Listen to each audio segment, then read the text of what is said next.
The End of the Story by Clark Ashton Smith. The following narrative was found among the papers of Christophe Morand, a young law student of Tours, after his unaccountable disappearance during a visit at his father's home near Moulins in November 1798. A sinister brownish-purple autumn twilight, made premature by the imminence of a sudden thunderstorm, had filled the forest of Avaroigna. The trees along my road were already blurred to ebon masses, and the road itself, pale and spectral before me in the thickening gloom, seemed to waver and quiver slightly, as with the tremor of some mysterious earthquake.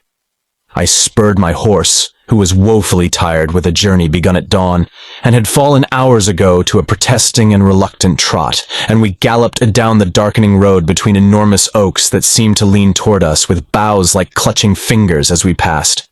With dreadful rapidity, the night was upon us. The blackness became a tangible, clinging veil. A nightmare confusion and desperation drove me to spur my mount again with a more cruel rigor.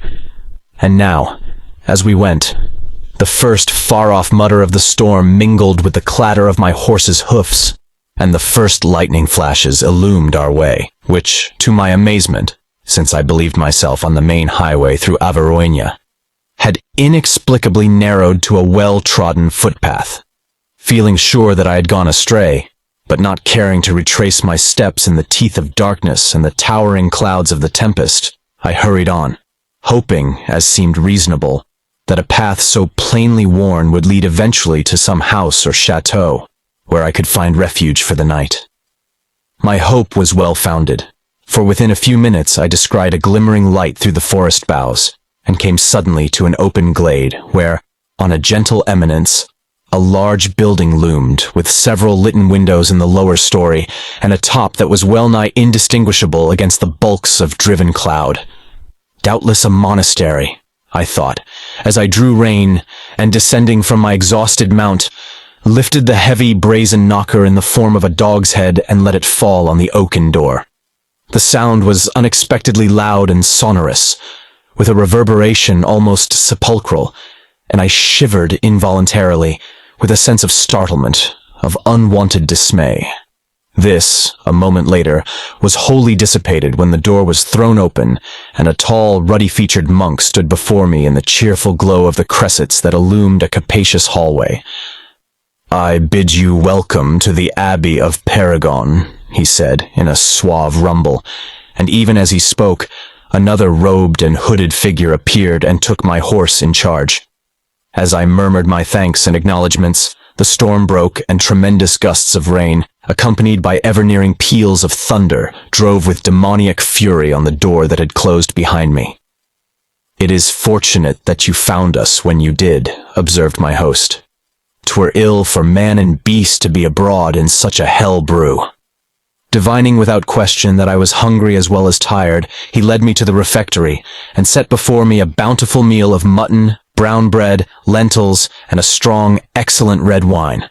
He sat opposite me at the refectory table while I ate, and, with my hunger a little mollified, I took occasion to scan him more attentively.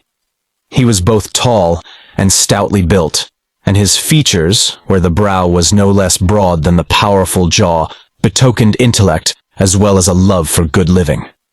A certain delicacy and refinement, an air of scholarship, of good taste and good breeding emanated from him, and I thought to myself, this monk is probably a connoisseur of books as well as of wines. Doubtless my expression betrayed the quickening of my curiosity, for he said, as if in answer, "I am Hilaire, the abbot of Paragon. We are a Benedictine order, who live in amity with God and with all men. And we do not hold that the spirit is to be enriched by the mortification or impoverishment of the body. We have in our butteries an abundance of wholesome fare, in our cellars the best and oldest vintages of the district of Avaroigna, and, if such things interest you, as mayhap they do, we have a library that is stocked with rare tomes, with precious manuscripts, with the finest works of heathendom and Christendom, even to certain unique writings that survived the Holocaust of Alexandria." I appreciate your hospitality, I said, bowing. I am Christophe Morand, a law student, on my way home from Tours to my father's estate near Moulins. I, too, am a lover of books, and nothing would delight me more than the privilege of inspecting a library so rich and curious as the one whereof you speak. Forthwith, while I finished my meal, we fell to discussing the classics, and to quoting and capping passages from Latin, Greek, or Christian authors. My host, I soon discovered, was a scholar of uncommon attainments, with an erudition, a ready familiarity with both ancient and modern literature that made my own seem as that of the merest beginner by comparison. He, on his part, was so good as to commend my far from perfect Latin, and by the time I had emptied my bottle of red wine, we were chatting familiarly like old friends. All my fatigue had now flown, to be succeeded by a rare sense of well-being, of physical comfort combined with mental alertness and keenness. So, when the abbot suggested that we pay a visit to the library, I assented with alacrity. He led me down a long corridor, on each side of which were cells belonging to the Brothers of the Order, and unlocked, with a huge brazen key that depended from his girdle, the door of a great room with lofty ceiling and several deep-set windows. Truly, he had not exaggerated the resources of the library, for the long shelves were overcrowded with books, and many volumes were piled high on the tables or stacked in corners. There were rolls of papyrus, of parchment, of vellum. There were strange Byzantine or Coptic Bibles. There were old Arabic and Persian manuscripts with floriated or jewel-studded covers. There were scores of incunabula from the first printing presses. There were innumerable monkish copies of antique authors, bound in wood or ivory, with rich illuminations and lettering that was often in itself a work of art. With a care that was both loving and meticulous, the Abbot Hilaire brought out volume after volume for my inspection. Many of them I had never seen before. Some were unknown to me even by fame or rumor. My excited interest, my unfeigned enthusiasm evidently pleased him. For at length he pressed a hidden spring in one of the library tables and drew out a long drawer in which, he told me, were certain treasures that he did not care to bring forth for the edification or delectation of many, and whose very existence was undreamed of by the monks. Here, he continued, are 3 odes by Catullus, which you will not find in any published edition of his works. Here, also, is an original manuscript of Sappho, a complete copy of a poem otherwise extant only in brief fragments. Here are 2 of the lost tales of Miletus, a letter of Perides to Aspasia, an unknown dialogue of Plato, and an old Arabian work on astronomy by some anonymous author, in which the theories of Copernicus are anticipated. And, lastly, here is the somewhat infamous Histoire d'amour by Bernard de Vaillancourt, which was destroyed immediately upon publication, and of which only one other copy is known to exist. As I gazed with mingled awe and curiosity on the unique, unheard-of treasures he displayed, I saw in one corner of the drawer what appeared to be a thin volume with plain, untitled binding of dark leather. I ventured to pick it up, and found that it contained a few sheets of closely written manuscript in Old French. "And this?" I queried, turning to look at Hilaire, whose face, to my amazement, had suddenly assumed a melancholy and troubled expression. "It were better not to ask, my son." He crossed himself as he spoke, and his voice was no longer mellow, but harsh, agitated, full of a sorrowful perturbation. "There is a curse on the pages that you hold in your hand. An evil spell, a malign power is attached to them, and he who would venture to peruse them is henceforward in dire peril both of body and soul."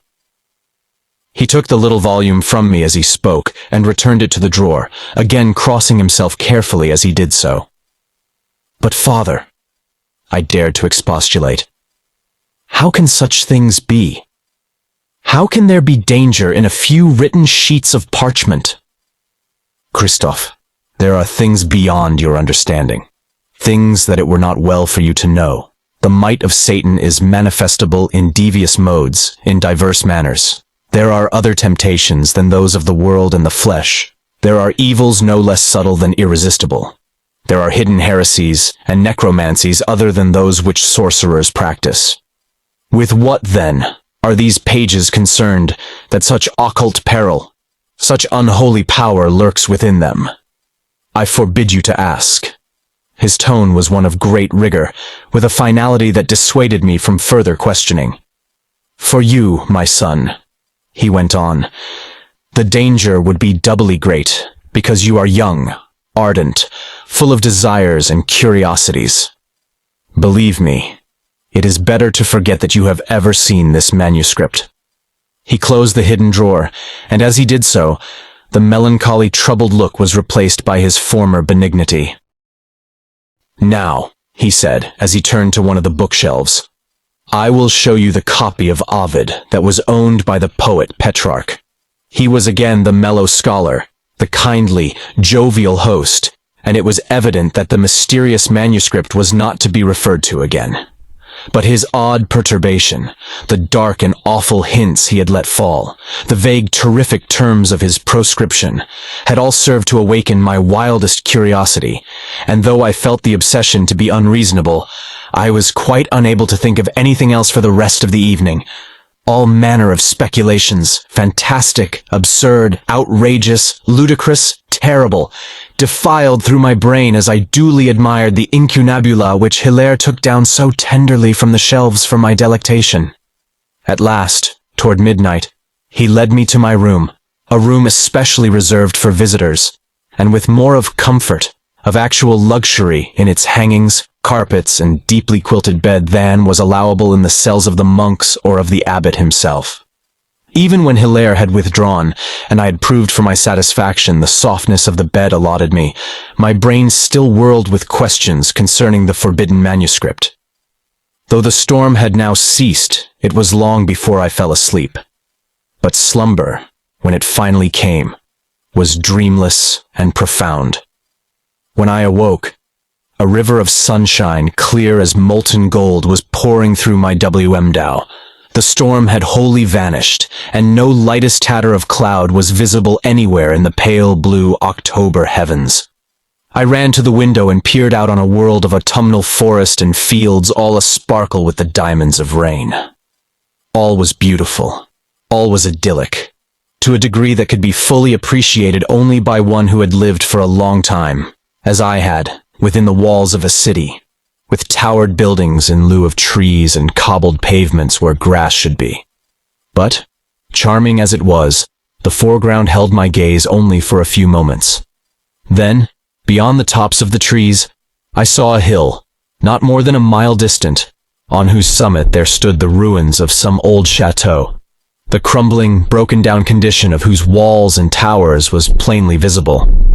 It drew my gaze irresistibly, with an overpowering sense of romantic attraction, which somehow seemed so natural, so inevitable, that I did not pause to analyze or wonder, and once having seen it, I could not take my eyes away, but lingering at the window for how long I knew not, scrutinizing as closely as I could the details of each time-shaken turret and bastion. Some undefinable fascination was inherent in the very form, the extent, the disposition of the pile.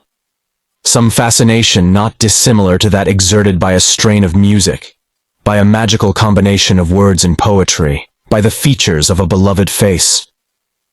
Gazing, I lost myself in reveries that I could not recall afterward, but which left behind them the same tantalizing sense of innominable delight which forgotten nocturnal dreams may sometimes leave. I was recalled to the actualities of life by a gentle knock at my door, and realized that I had forgotten to dress myself. It was the abbot, who came to inquire how I had passed the night, and to tell me that breakfast was ready whenever I should care to arise. For some reason, I felt a little embarrassed, even shamefaced, to have been caught daydreaming, and though this was doubtless unnecessary, I apologized for my dilatoriness. Hilaire, I thought, gave me a keen, inquiring look, which was quickly withdrawn as, with the suave courtesy of a good host, he assured me that there was nothing whatever for which I need apologize. When I had breakfast, I told Hilaire, with many expressions of gratitude for his hospitality, that it was time for me to resume my journey. But his regret at the announcement of my departure was so unfeigned. His invitation to tarry for at least another night was so genuinely hearty, so sincerely urgent, that I consented to remain. In truth, I required no great amount of solicitation, for, apart from the real liking I had taken to Hilaire, the mystery of the forbidden manuscript had entirely enslaved my imagination, and I was loath to leave without having learned more concerning it. Also, for a youth with scholastic leanings, the freedom of the abbot's library was a rare privilege, a precious opportunity not to be passed over. "I should like," I said, "to pursue certain studies while I am here, with the aid of your incomparable collection. My son, you are more than welcome to remain for any length of time, and you can have access to my books whenever it suits your need or inclination." So saying, Hilaire detached the key of the library from his girdle and gave it to me. "There are duties," he went on, "which will call me away from the monastery for a few hours today, and doubtless you will desire to study in my absence." A little later, he excused himself and departed. With inward felicitations on the longed-for opportunity that had fallen so readily into my hands, I hastened to the library, with no thought save to read the prescribed manuscript. Giving scarcely a glance at the laden shelves, I sought the table with the secret drawer, and fumbled for the spring. After a little anxious delay, I pressed the proper spot and drew forth the drawer. An impulsion that had become a veritable obsession. A fever of curiosity that bordered upon actual madness drove me, and if the safety of my soul had really depended upon it, I could not have denied the desire which forced me to take from the drawer the thin volume with plain unlettered binding. Seating myself in a chair near one of the windows, I began to peruse the pages, which were only 6 in number. The writing was peculiar, with letter forms of a fantasticality I had never met before, and the French was not only old, but well-nigh barbarous in its quaint singularity. Notwithstanding the difficulty I found in deciphering them, a mad, unaccountable thrill ran through me at the first words, and I read on with all the sensations of a man who had been bewitched or who had drunken a philtre of bewildering potency. There was no title, no date, and the writing was a narrative which began almost as abruptly as it ended. It concerned one Gerard, Comte de Ventillon, who, on the eve of his marriage to the renowned and beautiful demoiselle Eleanore de Lys, had met in the forest near his chateau a strange, half-human creature with hoofs and horns. Now Gerard, as the narrative explained, was a knightly youth of indisputably proven valor, as well as a true Christian. So, in the name of our Savior, Jesus Christ, he bade the creature stand and give an account of itself. Laughing wildly in the twilight, the bazaar being capered before him, and cried, "I am a satyr, and your Christ is less to me than the weeds that grow on your kitchen middens."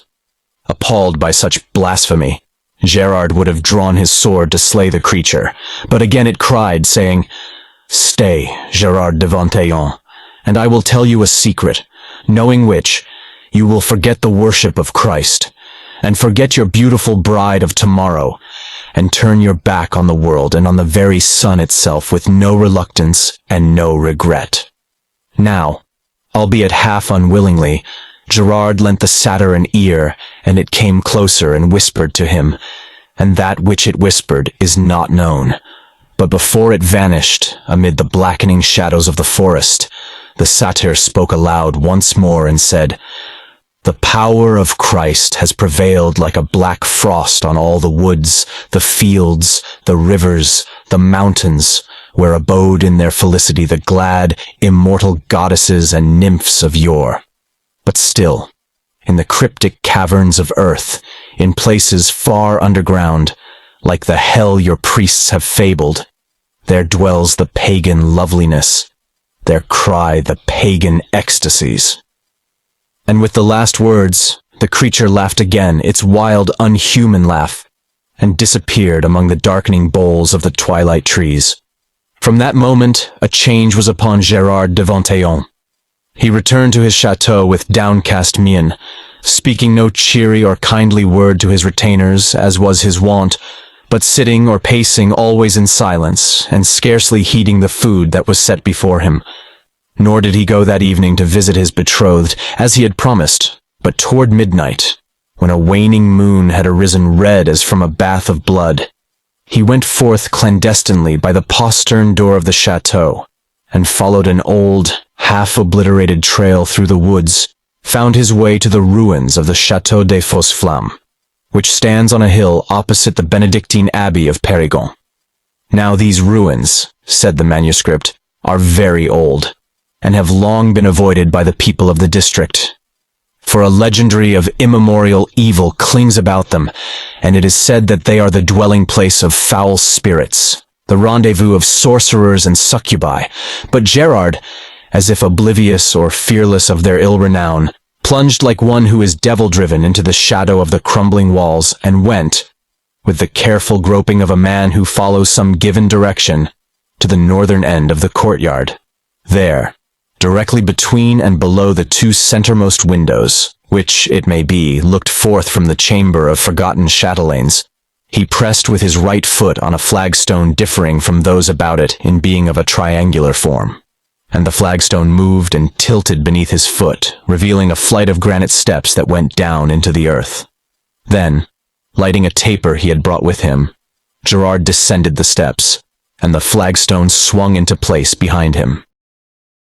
On the morrow, his betrothed, Eleanor de Lys, and all her bridal train, waited vainly for him at the cathedral of Vionnès, the principal town of Auvergne, where the wedding had been set, and from that time his face was beheld by no man, and no vaguest rumor of Gerard de Vintillon, or of the fate that befell him, has ever passed among the living.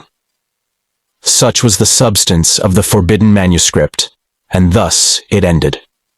As I have said before, there was no date, nor was there anything to indicate by whom it had been written or how the knowledge of the happenings related had come into the writer's possession. But, oddly enough, it did not occur to me to doubt their veridity for a moment, and the curiosity I had felt concerning the contents of the manuscript was now replaced by a burning desire, 1,000-fold more powerful, more obsessive, to know the ending of the story, and to learn what Gerard de Vintillon had found when he descended the hidden steps. In reading the tale, it had of course occurred to me that the ruins of the Château des Fausses Flammes described therein were the very same ruins I had seen that morning from my chamber window, and pondering this, I became more and more possessed by an insane fever, by a frenetic, unholy excitement. Returning the manuscript to the secret drawer, I left the library and wandered for a while in an aimless fashion about the corridors of the monastery. Chancing to meet there the same monk who had taken my horse in charge the previous evening, I ventured to question him, as discreetly and casually as I could, regarding the ruins which were visible from the abbey windows. He crossed himself, and a frightened look came over his broad, placid face at my query. "The ruins are those of the Château des Fausses Flammes," he replied. "For untold years, men say, they have been the haunt of unholy spirits, of witches and demons, and festivals not to be described or even named are held within their walls. No weapon known to man, no exorcism or holy water, has ever prevailed against these demons. Many brave cavaliers and monks have disappeared amid the shadows of Fausses Flammes, never to return. And once, it is told, an abbot of Périgord went thither to make war on the powers of evil. But what befell him at the hands of the succubi is not known or conjectured.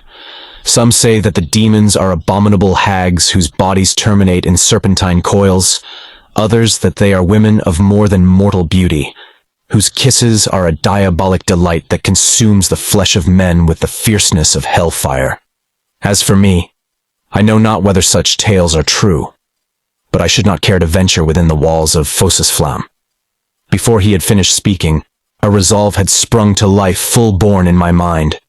I felt that I must go to the Château des Fausses Flammes and learn for myself, if possible, all that could be learned. The impulse was immediate, overwhelming, ineluctable, and even if I had so desired, I could no more have fought against it than if I had been the victim of some sorcerer's infatuation. The proscription of the Abbot Hilaire, the strange, unfinished tale in the old manuscript, the evil legendary at which the monk had now hinted, all these, it would seem, should have served to frighten and deter me from such a resolve. But, on the contrary, by some bizarre inversion of thought, they seemed to conceal some delectable mystery, to denote a hidden world of ineffable things, of vague, undreamable pleasures that set my brain on fire and made my pulses throb deliriously. I did not know, I could not conceive of what these pleasures would consist, but in some mystical manner I was as sure of their ultimate reality as the Abbot Hilaire was sure of heaven. I determined to go that very afternoon, in the absence of Hilaire, who, I felt instinctively, might be suspicious of any such intention on my part, and would surely be inimical toward its fulfillment. My preparations were very simple. I put in my pockets a small taper from my room, and the heel of a loaf of bread from the refectory, and making sure that a little dagger, which I always carried, was in its sheath, I left the monastery forthwith. Meeting two of the brothers in the courtyard, I told them I was going for a short walk in the neighboring woods. They gave me a jovial pax vobiscum, and went upon their way in the spirit of the words. Heading directly as I could for Fosses Flamme, whose turrets were often lost behind the high and interlacing boughs, I entered the forest. There were no paths, and often I was compelled to brief detours and divagations by the thickness of the underbrush. In my feverish hurry to reach the ruins, it seemed hours before I came to the top of the hill which Fosses Flamme surmounted, but probably it was little more than 30 minutes. Climbing the last declivity of the boulder-strewn slope, I came suddenly within view of the chateau, standing close at hand in the center of the level table which formed the summit. Trees had taken root in its broken-down walls, and the ruinous gateway that gave on the courtyard was half choked by bushes, brambles, and nettle plants. Forcing my way through, not without difficulty, and with clothing that had suffered from the bramble thorns, I went, like Gérard de Ventillon in the old manuscript, to the northern end of the court. Enormous, evil-looking weeds were rooted between the flagstones, rearing their thick and fleshy leaves that had turned to dull, sinister maroons and purples with the onset of autumn. But I soon found the triangular flagstone indicated in the tale, and without the slightest delay or hesitation, I pressed upon it with my right foot.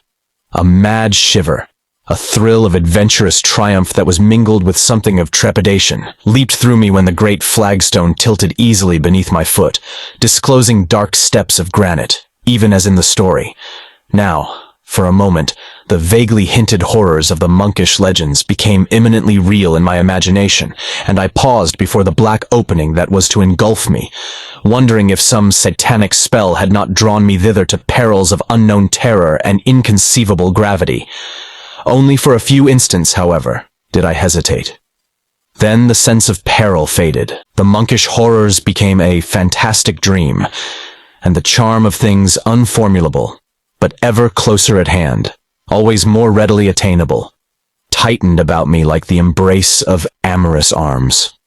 I lit my taper, I descended the stair, and even as behind Gérard de Ventillon, the triangular block of stone silently resumed its place in the paving of the court above me. Doubtless it was moved by some mechanism operable by a man's weight on one of the steps. But I did not pause to consider its modus operandi, or to wonder if there were any way by which it could be worked from beneath to permit my return. There were perhaps a dozen steps, terminating in a low, narrow, musty vault that was void of anything more substantial than ancient, dust-encumbered cobwebs. At the end, a small doorway admitted me to a second vault that differed from the first only in being larger and dustier. I passed through several such vaults, and then found myself in a long passage or tunnel, half blocked in places by boulders or heaps of rubble that had fallen from the crumbling sides.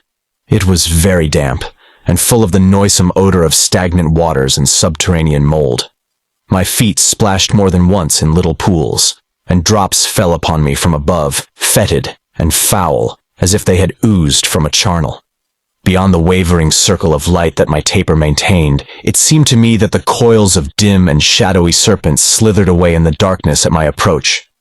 But I could not be sure whether they really were serpents, or only the troubled and retreating shadows, seen by an eye that was still unaccustomed to the gloom of the vaults. Rounding a sudden turn in the passage, I saw the last thing I had dreamt of seeing. The gleam of sunlight at what was apparently the tunnel's end. I scarcely know what I had expected to find, but such an eventuation was somehow altogether unanticipated. I hurried on, in some confusion of thought, and stumbled through the opening, to find myself blinking in the full rays of the sun. Even before I had sufficiently recovered my wits and my eyesight to take note of the landscape before me, I was struck by a strange circumstance. Though it had been early afternoon when I entered the vaults, and though my passage through them could have been a matter of no more than a few minutes, the sun was now nearing the horizon. There was also a difference in its light, which was both brighter and mellower than the sun I had seen above Avarigne, and the sky itself was intensely blue, with no hint of autumnal pallor. Now, with ever-increasing stupefaction, I stared about me, and could find nothing familiar or even credible in the scene upon which I had emerged. Contrary to all reasonable expectation, there was no semblance of the hill upon which Fosses Flamme stood, or of the adjoining country, but around me was a placid land of rolling meadows, through which a golden gleaming river meandered toward a sea of deepest azure that was visible beyond the tops of laurel trees. But there are no laurel trees in Avarigne, and the sea is hundreds of miles away. Judge, then, my complete confusion and dumbfoundment. It was a scene of such loveliness as I have never before beheld. The meadow grass at my feet was softer and more lustrous than emerald velvet, and was full of violets and many-colored asphodels. The dark green of ilex trees was mirrored in the golden river, and far away I saw the pale gleam of a marble acropolis on a low summit above the plain. All things bore the aspect of a mild and clement spring that was verging upon an opulent summer. I felt as if I had stepped into a land of classic myth, of Grecian legend, and moment by moment, all surprise, all wonder as to how I could have come there, was drowned in a sense of ever-growing ecstasy before the utter ineffable beauty of the landscape. Nearby, in a laurel grove, a white roof shone in the late rays of the sun. I was drawn toward it by the same allurement, only far more potent and urgent, which I had felt on seeing the forbidden manuscript and the ruins of Fosses Flammes. Here, I knew with an esoteric certainty, was the culmination of my quest, the reward of all my mad and perhaps impious curiosity. As I entered the grove, I heard laughter among the trees, blending harmoniously with the low murmur of their leaves in a soft, balmy wind. I thought I saw vague forms that melted among the boles at my approach, and once a shaggy, goat-like creature with human head and body ran across my path as if in pursuit of a flying nymph. In the heart of the grove, I found a marble place with a portico of Doric columns. As I neared it, I was greeted by two women in the costume of ancient slaves, and though my Greek is of the meagerest, I found no difficulty in comprehending their speech, which was of Attic purity. "Our mistress, Nicaea, awaits you," they told me. I could no longer marvel at anything, but accepted my situation without question or surmise, like one who resigns himself to the progress of some delightful dream. Probably, I thought, it was a dream, and I was still lying in my bed at the monastery, but never before had I been favored by nocturnal visions of such clarity and surpassing loveliness. The interior of the palace was full of a luxury that verged upon the barbaric, and which evidently belonged to the period of Greek decadence, with its intermingling of Oriental influences. I was led through a hallway gleaming with onyx and polished porphyry into an opulently furnished room where, on a couch of gorgeous fabrics, there reclined a woman of goddess-like beauty. At sight of her, I trembled from head to foot with the violence of a strange emotion. I had heard of the sudden mad loves by which men are seized on beholding for the first time a certain face and form, but never before had I experienced a passion of such intensity, such all-consuming ardor, as the one I conceived immediately for this woman. Indeed, it seemed as if I had loved her for a long time, without knowing that it was she whom I loved, and without being able to identify the nature of my emotion or to orient the feeling in any manner. She was not tall, but was formed with exquisite voluptuous purity of line and contour. Her eyes were of a dark sapphire blue, with molten depths into which the soul was fain to plunge as into the soft abysses of a summer ocean. The curve of her lips was enigmatic, a little mournful, and gravely tender as the lips of an antique Venus. Her hair, brownish rather than blonde, fell over her neck and ears and forehead in delicious ripples confined by a plain fillet of silver. In her expression, there was a mixture of pride and voluptuousness, of regal imperiousness and feminine yielding. Her movements were all as effortless and graceful as those of a serpent. "I knew you would come," she murmured in the same soft-voweled Greek I had heard from the lips of her servants. "I have waited for you long. But when you sought refuge from the storm in the Abbey of Paragon and saw the manuscript in the secret drawer, I knew that the hour of your arrival was at hand. Ah, you did not dream that the spell which drew you so irresistibly, with such unaccountable potency, was the spell of my beauty, the magical allurement of my love." "Who are you?" I queried. I spoke readily in Greek, which would have surprised me greatly an hour before. But now, I was prepared to accept anything whatever, no matter how fantastic or preposterous, as part of the miraculous fortune, the unbelievable adventure which had befallen me. "I am Sumaiya," she replied to my question. "I love you, and the hospitality of my palace and of my arms is at your disposal. Need you know anything more?" The slaves had disappeared. I flung myself beside the couch and kissed the hand she offered me, pouring out protestations that were no doubt incoherent, but were nevertheless full of an ardor that made her smile tenderly. Her hand was cool to my lips, but the touch of it fired my passion. I ventured to seat myself beside her on the couch, and she did not deny my familiarity. While a soft purple twilight began to fill the corners of the chamber, we conversed happily, saying over and over again all the sweet, absurd litanies, all the felicitous nothings that come instinctively to the lips of lovers. She was incredibly soft in my arms, and it seemed almost as if the completeness of her yielding was unhindered by the presence of bones in her lovely body. The servants entered noiselessly, lighting rich lamps of intricately carven gold, and setting before us a meal of spicy meats, of unknown savorous fruits and potent wines.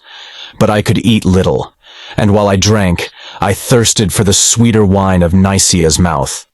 I do not know when we fell asleep, but the evening had flown like an enchanted moment. Heavy with felicity, I drifted off on a silken tide of drowsiness, and the golden lamps in the face of Nicaea blurred in a blissful mist and were seen no more. Suddenly, from the depths of a slumber beyond all dreams, I found myself compelled into full wakefulness.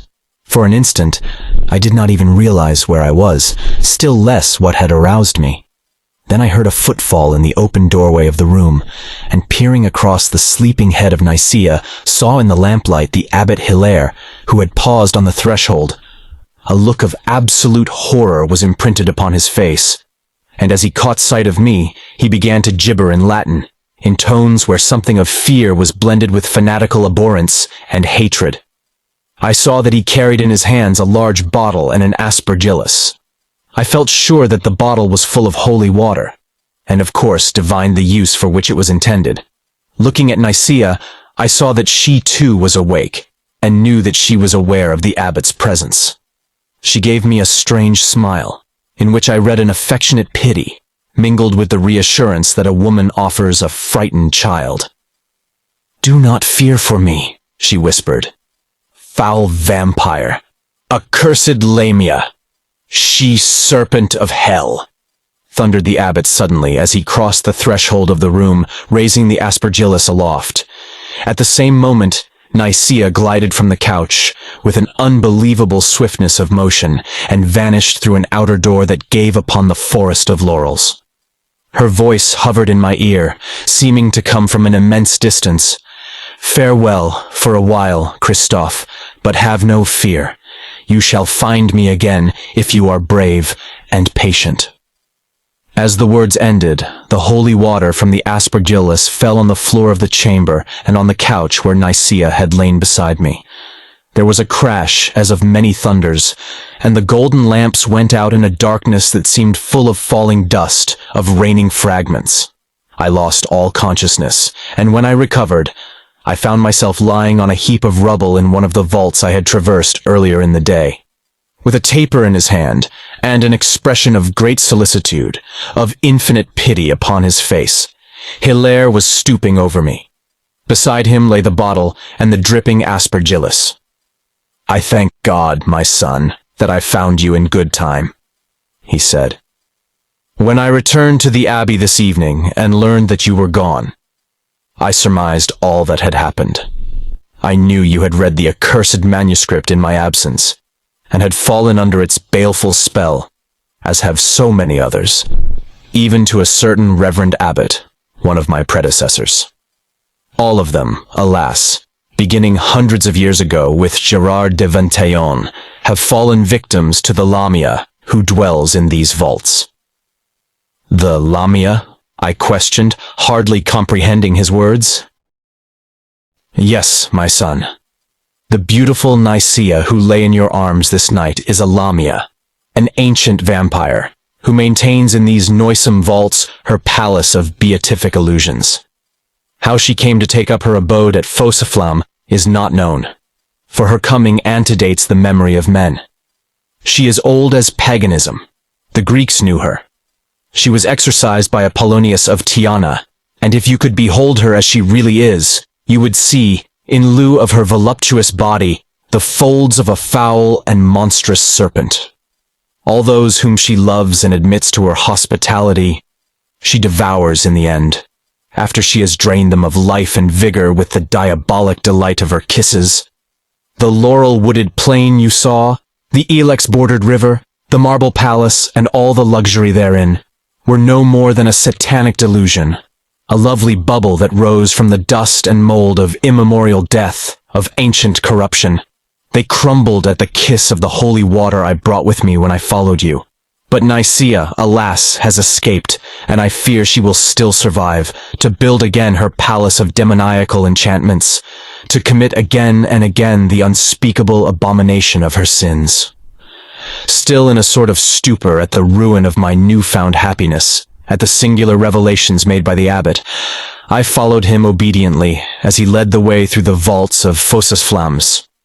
He mounted the stairway by which I had descended, and as he neared the top and was forced to stoop a little, the great flagstones swung upward, letting in a stream of chill moonlight. We emerged, and I permitted him to take me back to the monastery. As my brain began to clear, and the confusion into which I had been thrown resolved itself, a feeling of resentment grew apace, a keen anger at the interference of Hilaire, unheedful whether or not he had rescued me from dire physical and spiritual perils. I lamented the beautiful dream of which he had deprived me. The kisses of Nicaea burned softly in my memory, and I knew that whatever she was, woman or demon or serpent, there was no one in all the world who could ever arouse in me the same love and the same delight. I took care, however, to conceal my feelings from Hilaire, realizing that a betrayal of such emotions would merely lead him to look upon me as a soul that was lost beyond redemption.